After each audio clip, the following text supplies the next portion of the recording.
Hello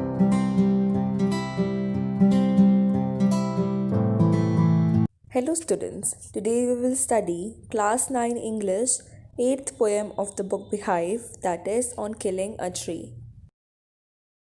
So this poem on killing a tree is written by Geev Patel, and in this poem the poet Geev Patel presents the sturdiness of a fully grown tree strengthened by nourishment from the earth, the sun and the air.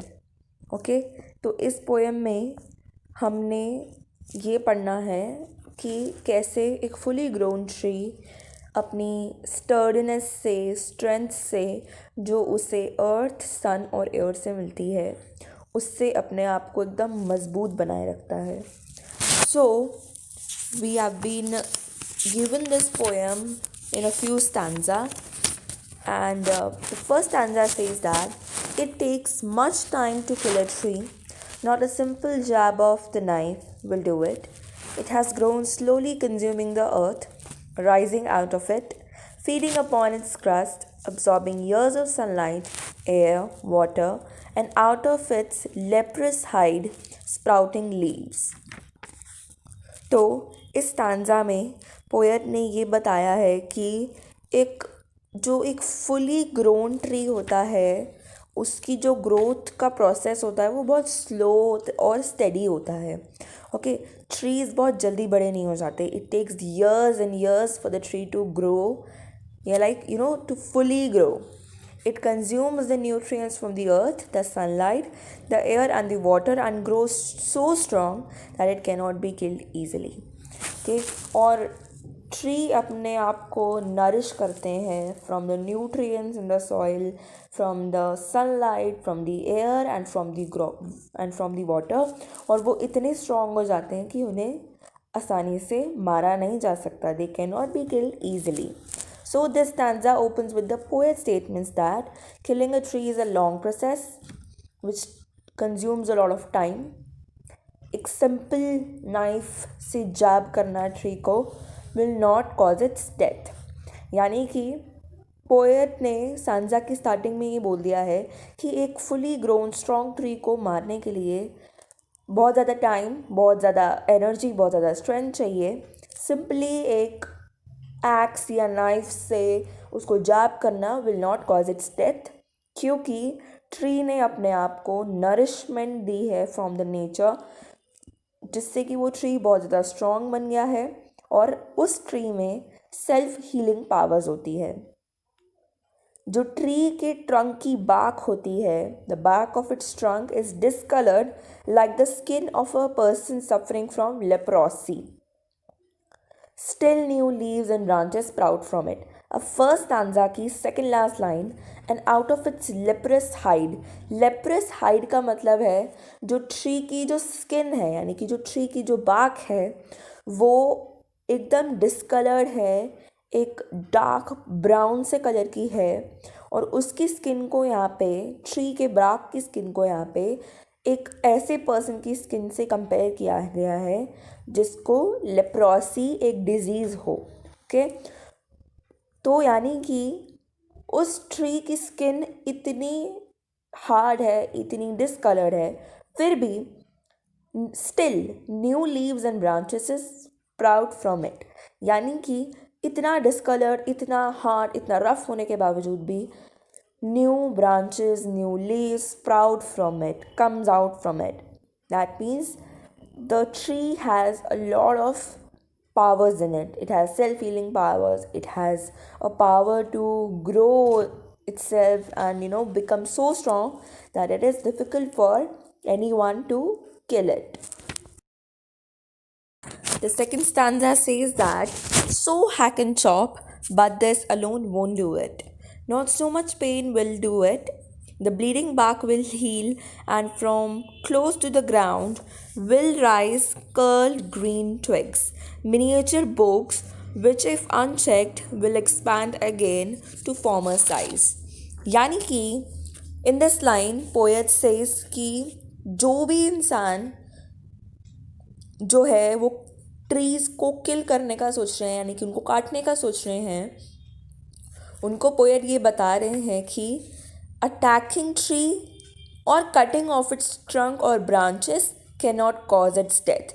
यानी कि अगर कोई इंसान एक tree को cut करना चाहता है या मारना चाहता है तो सिर्फ उसकी ब्रांचेस काट देने से या फिर उसकी ट्रंक काट देने से tree will not die.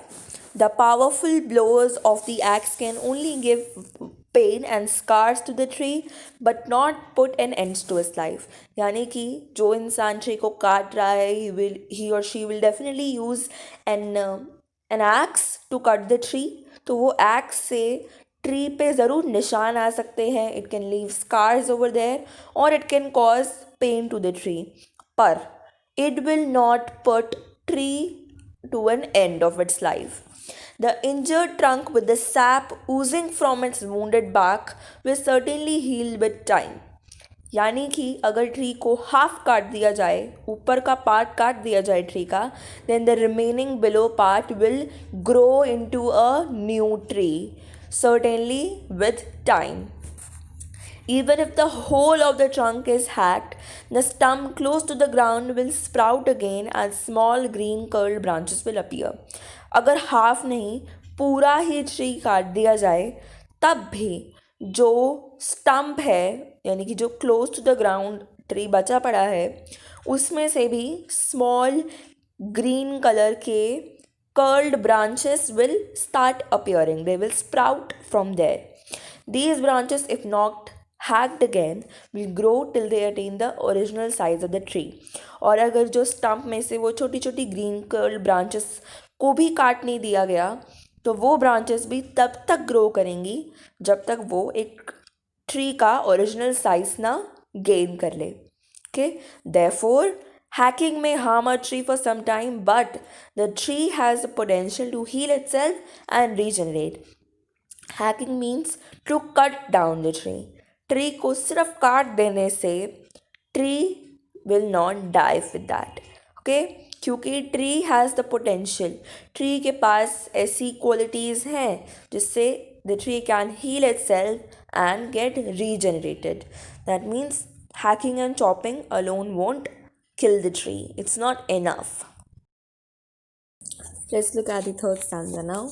No, the root is to be pulled out of the anchoring earth. It is to be roped, tied, and pulled out, snapped out, or pulled out entirely out from the earth cave, and the strength of the tree exposed. The source white and wet, the most sensitive hidden for years inside the earth. तो इस stanza में poet actually हमें बताते हैं कि how then we can kill the tree. जब axing से tree नहीं कटता, दैट मीन्स एक्सिंग से अगर ट्री नहीं डाई होता, अगर चॉपिंग से नहीं होता, then how can we actually end the life of a tree. So to end the life of the tree it is the root deep under the surface of the earth that needs to be attacked. यानी कि अगर एक tree को काटना चाहते हो या मारना चाहते हो देन उसको काटने या उसकी बाग को चॉप करने से कुछ नहीं होगा. जो ट्री की रूट्स हैं जो बहुत सालों से अर्थ के अंदर हैं which are hide in the which are hidden in the earth, उनको we need to attack. The root is held tightly and supported by the nourishing earth and is not easy to destroy. और वो ये भी बताते हैं कि अगर हमें ट्री को मारना है तो रूट को अटैक करना पड़ेगा, पर रूट को डिस्ट्रॉय करना आसान नहीं है. It has to be either pulled out with great force और to be cut in pieces and then taken out of the depth of the earth. Roots तक पहुंचने के लिए या तो बहुत ग्रेट फोर्स के साथ जो ट्री को पुल करना पड़ेगा या फिर उसको छोटे छोटे हिस्सों में काट के then we have to pull it. For pulling it out, people have to tie it firmly with ropes and then apply great force to completely uproot it. और ट्री को uproot करने के लिए लोगों को पहले ट्री को ropes से बांधना होगा very firmly, और उसके बाद they have to uproot the tree. In fact, the real strength of a tree lies in its root, which remains wet and white deep under the earth. यानी कि एक ट्री की जो रियल स्ट्रेंथ है वो उसके रूट्स में ही है, जो बहुत सालों से अर्थ के अंदर है और अर्थ से नरिशमेंट लेकर ट्री को देती हैं, and they remain wet and white deep under the earth. However, it cannot tolerate exposure to the sunlight or heat. और जो roots हैं, they cannot tolerate the exposure to sunlight and heat, and they will definitely dry up, and then that will be it.